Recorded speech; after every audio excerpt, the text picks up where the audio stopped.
आपण पाहिले तर यानंतर आता आज पुन्हा एकदा कपिल सिब्बल यांनी युक्तिवादाला सुरुवात केलेली आहे। आजच्या युक्तिवादामध्ये पुन्हा तेच मुद्दे असणार आहे। 2018ची जी घटना आहे ही घटना कशा पद्धतीने चुकीची होती हे आणि लोकशाहीला धरून नव्हती असं निवडणूक आयोगाने जे सांगितलेलं आहे त्यावरती आक्षेप घेत विधानसभा अध्यक्षांनी ही केस कशा पद्धतीने उलट रीतीने त्याचा निकाल दिला आणि उलटी फिरवली हे सुद्धा या सगळ्याचा घटनाक्रम आहे तो कपिल सिब्बल यांच्याकडून मांडला जाण्याची शक्यता आहे। यामध्ये दोन महत्त्वाचे मुद्दे आहेत। त्यातला पहिला आणि महत्त्वाचा मुद्दा कोणता असेल तर खरं तर सुरुवातीला विधानसभा अध्यक्षांनी या शिवसेना प्रकरणामध्ये आमदारांच्या अपात्रतेबाबतचा निर्णय घेणं अपेक्षित होतं।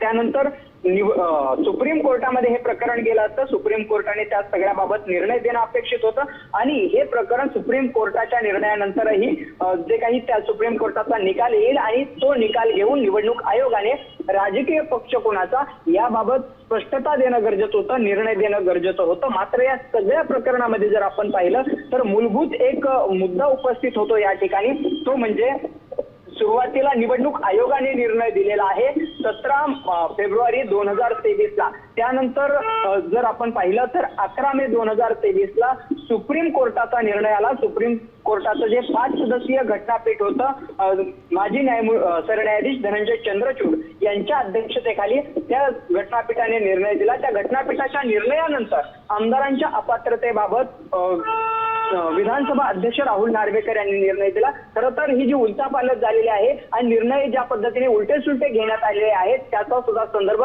त्यावरही काल युक्तिवाद करताना कपिल सिब्बल यांनी आक्षेप नोंदवला होता। त्याचाच पुढचा पार्ट आजच्या युक्तिवादातून कपिल सिब्बल पुढे हे सगळं प्रकरण घेऊन जाण्याचा प्रयत्न करतील। खरं तर देवदत्त कामत जे ठाकरे सेनेचे दुसरे वकील आहेत त्यांनी सुद्धा काल काही मुद्दे उपस्थित केलेले होते। आज पुन्हा या सगळ्या प्रकरणामध्ये देवदत्त कामत आणि कपिल सिब्बल यांच्याकडून ठाकरेंच्या बाजूने युक्तिवादाला सुरुवात करण्यात आली आहे। सध्या कपिल सिब्बल ठाकरेंच्या बाजूने युक्तिवाद करताना पाहायला मिळत आहेत।